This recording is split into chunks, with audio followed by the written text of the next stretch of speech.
Vamos então conversar o capítulo 30 em palestra afetuosa. Voltávamos em conversação amiga para as belezas de nosso lar, quando Aldonina interveio acrescentando: alguns membros de nossa família visitam a cidade de vocês de tempos a tempos. Nossa irmã Isaura, que se casou em Campos da Paz há 3 anos, lá reside em companhia do esposo, que é funcionário dos serviços de investigação do Ministério do Esclarecimento. Percebendo-nos a curiosidade, prosseguiu: morava ele conosco, mas desde muito tempo foi convocado a serviços por lá, vindo mais tarde buscar a noiva. Vicente, que se mantinha em atitude expectante, exclamou: tocamos num assunto que muita admiração me tem despertado desde que regressei dos círculos terrenos.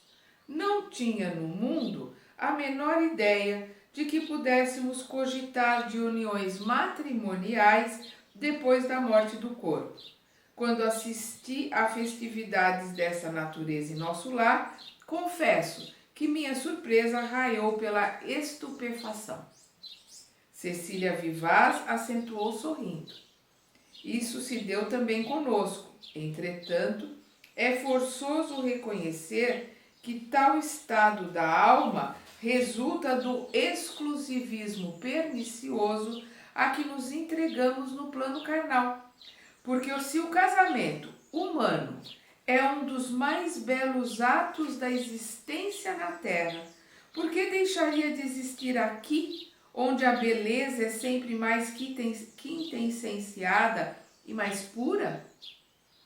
E além do mais, é imprescindível ponderar que não vivemos a revelia das leis sábias e justas. As leis de Deus são imutáveis e são iguais para o universo. Então, se nós aqui trabalhamos em grupo, estudamos em grupo, aprendemos em grupo, é óbvio que no plano espiritual também continuamos a aprender em grupo, trabalhar em grupo, crescer em grupo. E o casamento, a união daquelas pessoas que querem dividir a vida juntos por amor, por uma amizade profunda, um amor muito grande, se ele existe aqui na Terra, onde somos tão precários, imagina no plano espiritual como ele não deve ser muito mais comum e um amor muito mais franco, mais leal, mais sincero, mais aberto do que nós temos aqui na Terra. E, portanto, o casamento muito mais útil, muito mais bonito no plano espiritual. E como são felizes os que se casam em nossos planos, porque a sinceridade não há hipocrisia, não tem como fingir os sentimentos, as emoções, está tudo ali, né, no nosso perispírito, a nossa aura está mostrando tudo que sentimos e pensamos, então as coisas são muito mais abertas, mais claras, né, verdadeiras. E como são felizes os que se casam em nossos planos, acentuou o companheiro, denotando aspirações secretas do coração.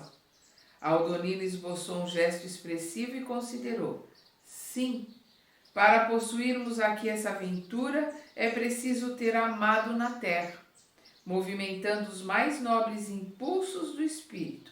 Para colher os júbilos dessa natureza é necessário ter amado com alma.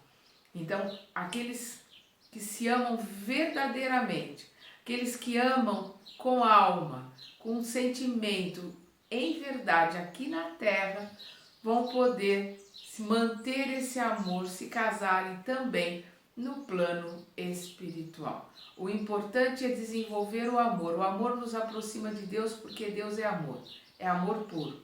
Nós não temos nem ideia do que seja amor puro.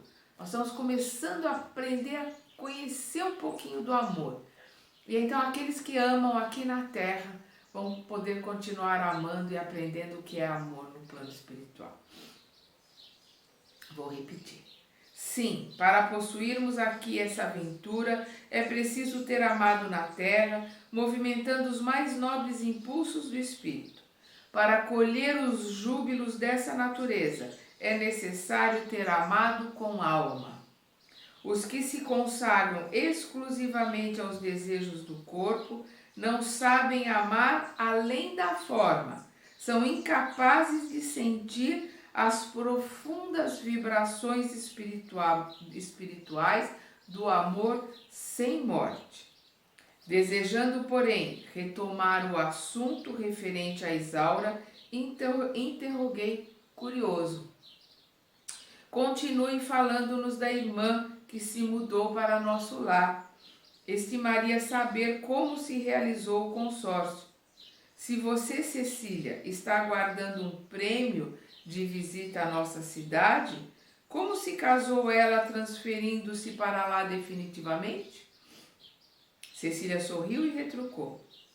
Isso é outro caso. Isaura não poderia correr atrás do noivo, porque estava em situação inferior à dele. Mas Antônio, como superior, poderia descer a buscá-la. Não creiam, porém, que o matrimônio se tenha verificado sem qualquer preparação ou exigência.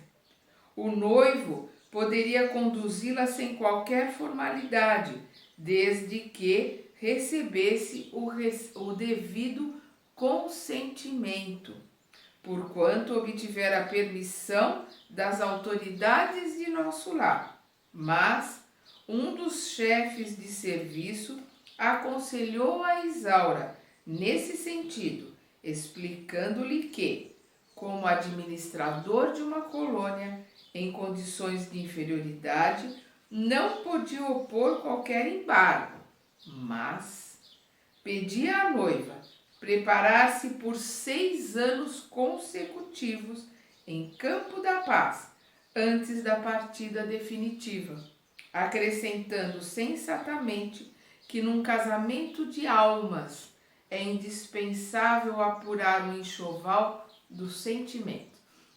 Então vejam que interessante. O Antônio, ele pôde subir, foi transferido para o nosso lar, e lá ele recebeu permissão para levar a Isaura noiva. Mas o dirigente ali de Campo da Paz, coloca para ela, ele não tinha direito de obstruir a ida dela ou de criar um óbice para a ida dela. Mas a aconselhou a se preparar melhor, que pelo menos ela ficasse 6 anos se preparando antes de se mudar definitivamente para nosso lar. E a colocação que ele faz aqui, acrescentando sensatamente que num casamento de almas é indispensável apurar o enxoval dos sentimentos. Então ela precisaria ter um merecimento para poder ir para junto dele, que era um espírito superior, e principalmente ter condições de assimilar, de se desenvolver em nosso lar. Para isso ela precisava aprender tudo que ela poderia aprender em Campos da Paz. Ela precisaria se esforçar para esse merecimento. Nossa irmã, que foi sempre muito prudente, aceitou a solicitação e trabalhou durante todo esse tempo em nossa colônia, adquirindo valores culturais e aprimorando o campo do pensamento. Recebi essas delicadas informações sem disfarçar a enorme surpresa. Já fui visitar o casal uma vez, disse Aldonina, honrada, quando ganhei o prêmio de assiduidade e bom ânimo. Estive em nosso lar durante uma quinzena inesquecível para mim. Ela colocou, estive em nosso lar uma quinzena inesquecível para mim, ela colocou. No entanto, embora visitasse sublimes instituições como o Bosque das Águas, o Salão da Arte Divina, o Campo da Prece Augusta, reconheço ter voltado muito longe de um conhecimento integral da enorme cidade. Lá irei, contudo, mais tarde, pois continuo em meu trabalho e nossos instrutores afirmam sempre que tudo de bom deve aguardar do destino quem saiba servir ao bem e trabalhar com esperança. Admirando a beleza de sentimentos daquelas jovens, indaguei emocionado. Mas não têm vocês, em Campo da Paz, instituições semelhantes? Não existirão por lá templos de alegria abertos à juventude? Ah, sim, murmurou Cecília, como quem não desejava ser ingrata à bênção do Eterno. Muito nos dá o Senhor em nossa colônia.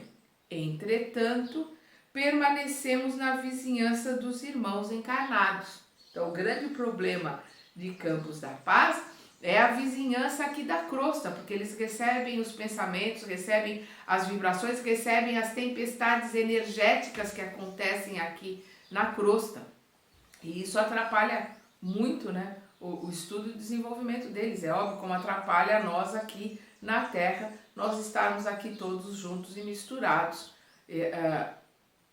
As energias daqueles que têm uma vibração mais baixa nos atrapalham e nos influenciam também.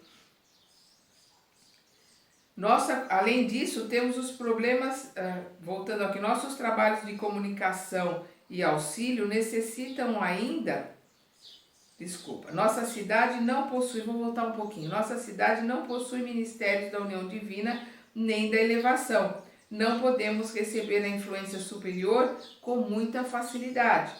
Nossos trabalhos de comunicação e auxílio necessitam ainda de muita gente educada no Evangelho para funcionar com eficiência.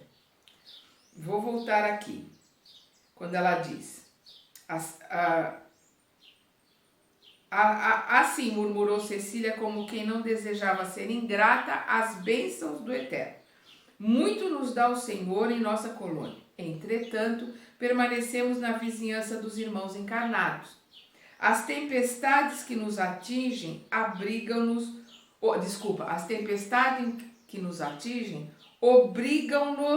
a serviços constantes.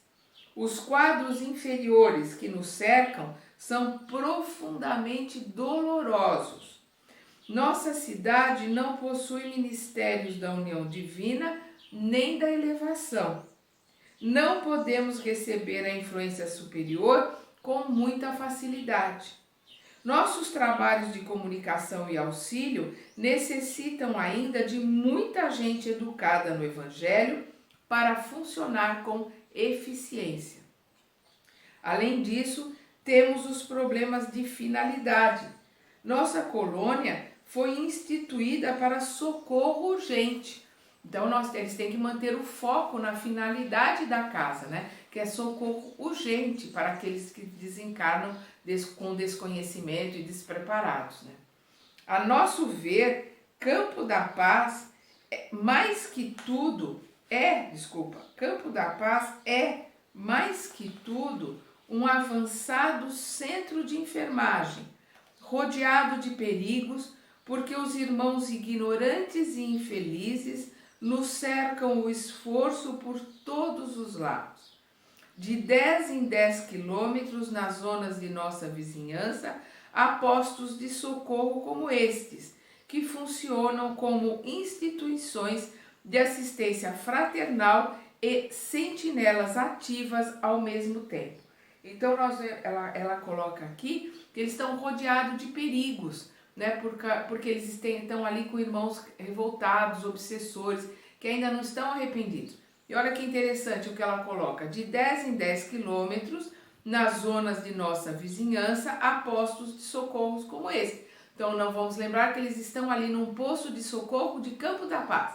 Então, de 10 em 10 quilômetros, eles têm um campo de socorro como aquele ali onde eles estão, para ajudar na vigilância e ajudar a atender os espíritos necessitados.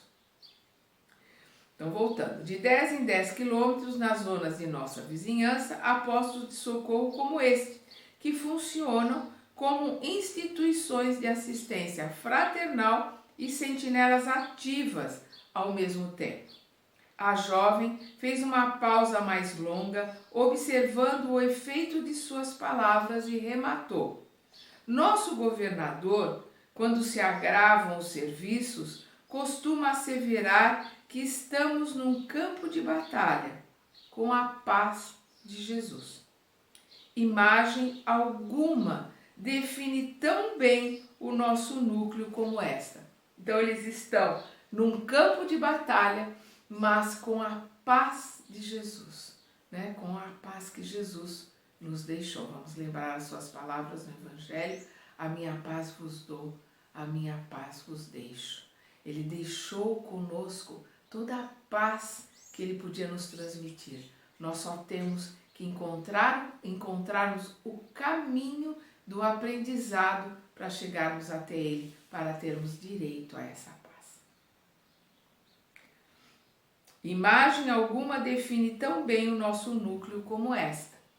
No exterior, o trabalho é rigoroso e incessante, mas dentro de nós existe uma tranquilidade que nós mesmos dificilmente podemos compreender. O serviço circunscreve-se à cidade? Perguntei. Não, o trabalho é multiforme. Eu e Aldonina, por exemplo, temos grandes tarefas de assistência junto dos recém-encarnados.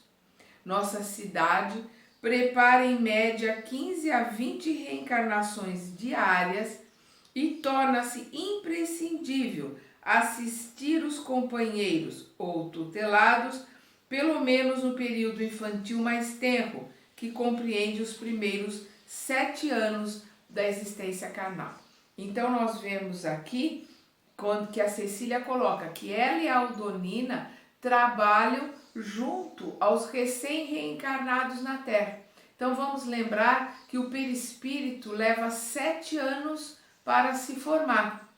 Então, a partir dos 7 anos é que a reencarnação está completa, aquele espírito toma, digamos assim, tenência de si mesmo, ele está ali com as suas energias e com o seu perispírito montado para a reencarnação que ele está fazendo. Até os 7 anos, perdão, o perispírito está em formação.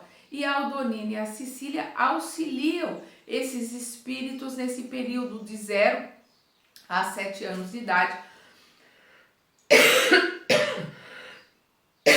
Perdão, que é um período em que o espírito está ali sendo formado pela influência dos pais, dos mentores, deles trabalhadores ali do plano espiritual, que estão auxiliando esses espíritos que estão começando a jornada. Perdão. E talvez porque lesse em nossos olhos a mais viva admiração, a jovem adiantou-se explicando. Felizmente, porém, temos as faculdades de volitação bastante adestradas. Raramente encontramos empecilhos vibratórios e podemos, por isso mesmo, agir com grande economia do tempo. Além disso, somente nossos instrutores vão ao serviço sozinhos. Quanto a nós, não saímos a não ser em grupos. Sempre o trabalho em grupo, o estudo em grupo, nosso aprimoramento em grupo. Os grupos vêm para os trabalhos na Terra e os grupos voltam, sempre em grupo. Não existe nada que se possa fazer no eu sozinho. Por isso Jesus colocou, quando 2 ou mais se reunirem em meu nome, lá eu estarei. Ele não colocou, quando um sozinho orar para mim, eu estarei lá. Não, quando 2 ou mais. Porque precisamos do grupo, precisamos da fraternidade, da solidariedade, da paciência, da abnegação, do amor, da compreensão de viver em grupo, para podermos crescer, para podermos melhorar e para termos o merecimento de Jesus estar junto conosco na nossa prece, sempre em grupo. Quanto a nós, não saímos a não ser em grupos. Necessitamos auxílio recíproco, não só no que diz respeito à eficiência, senão também no que se refere ao amparo magnético. E sorrindo, de modo singular, concluiu: no trabalho de assistência aos outros e defesa de nós mesmos, não podemos dispensar a prática avançada e justa da cooperação sincera. No trabalho de assistência aos outros e defesa de nós mesmos, não podemos dispensar a prática avançada e justa da cooperação sincera. Então, nós precisamos sempre lembrar disso. Precisamos estudar em grupo, trabalhar em grupo. Nós precisamos ter a paciência, a tolerância em relação àqueles no grupo que estão caminhando um pouquinho mais para trás. Temos que ter aquele olhar e a humildade de pedir ajuda daqueles que vemos no grupo que estão caminhando mais para frente. E é assim que a gente vai aprendendo, que a gente vai crescendo e vai melhorando, sempre em grupo. Vamos continuar estudando e aprendendo com André Luiz no próximo capítulo.